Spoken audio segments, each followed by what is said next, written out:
yonent yàlla Muhammad sallallahu alayhi wa sallam wax nañu ci xadis boo xamante ne Shaddad ibnu Aws radiyallahu anhu moo ñu ko nettali xadis bi ñëw na ci Abu Dawud ci xadis bi ci waxtaan bi ci la ñuy xamee mbir yi nga xamante ne ñoom ñooy tax nit ki rendeem tabaski wér non seulement mu am tabaski waaye am ci yoo xamante ne bu ko échoué xar mi day métti donc c'est très important pour ñu déglu xadis boobu noonu nag yonent bi sallallahu alayhi wa sallam dafa ne inna allaha kataba al ihsana ala kulli shay'in fa ida qataltumu fa ahsinu al qatla wala qitla wa ida dabaxtumu fa ahsinu al dabxa yonent bi sallallahu alayhi wa sallam mu ne yàlla dafa sàkk lu rafet ci lépp lu mu munti doon daf cee sàkk lu rafet mu ne bu ngeen di rey dara sax rey mooy pas rendi mais ngay rey lu lay lor wala yu mel noonu mu ne na ngeen rafetal reyin bi bul ko rey li olof yi naan deewu kaña bul ko rey ak yéene gu nekk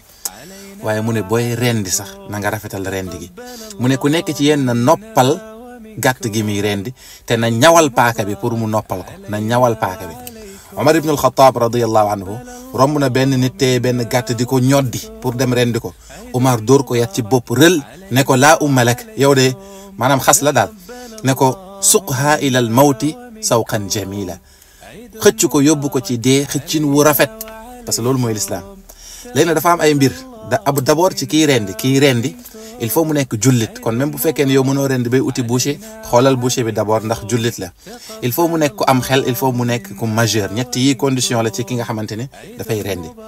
boo amee loolu ba pare tamit pour nga mën a am tabaski il faut nga rendi après julli bi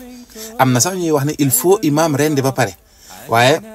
imam du condition ci moom mu am xar mën na bañ a am xar moo tax ñu bëri dañoo dàkk condition boobu noonu mais il faut mu nekk après loolu noonu beneen bi mooy yow miy rendi bu dee yaa moom xar mi da ngay yéene ne lii udhiya la boo ko yéenewul du baax bu dee keneen na ko moom aussi da nga koy yéeneel mënoo jël xaru jàmbur nag nga yéene ci tabaski ba tax nga am ci tabaski abadan ba fu séeréer yooyu noonu du sotti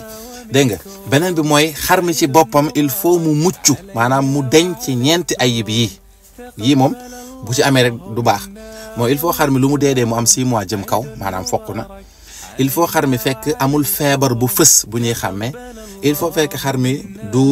du soox bu rëy il faut fekk tamit xar mi bët bi pattul wala ñaari lu dut yii yëpp ay illa la ay wàññeeku la mais du teree xar mi mën a nekk xar bu ñuy tabaskee aywa léegi bu condition yooyu nëpp tasee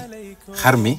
bis biñ koy rendi buñ ko waree rendi li ma waxoon yonent bi sallallahu alayhi wa sallam nee na nga neexal paaka bi moomu ñaw xar mi day tëddee càmmoñ côté gauche am moom mooy tëdd mu féete penku bopp bi féete la gauche yow miy rendi boo amee ku la téyel nga téye loxo ndeyjoor ci ngay téye paaka bi moom ngay rendee itam li nga fay wax mooy bismillah allahu akbar yonent bi daan na wax ne allahumma hadha minka walak waaye boo ko mënu tamit mën nga ne bismillah allahu akbar nga duggal sa yéene foofu noonu nga teg paaka bi nga gaawantu nga rendi ñu xam ne paaka bi bis bu teggee ko maanaam nga teg ko ba pare teggi ko xar mi dafay métti donc une fois que nga teg ko rek da ngay rendi nag mooy lan mooy put bi ngay dagg ak alwadajayni mooy ñaari siddit yi nekk fii fàtte naa nu ko tubaab di waxee mooy ñaari siddit yi nga xam ne deret bi ci lay circuler ñaar yooyu nga war a daggin bu gaaw lii mooy rendi boobaa nag nga bàyyi xar mi ba mu sedd carrément booy fees nga doog a fees yàlla nañu yàlla nangul suñuy sacrifice yi ñuy def ci tabaski yàlla nañu yàlla nangul mboolem jaamu yàlla buñ ci def ngeen baal ñu xàq bu baax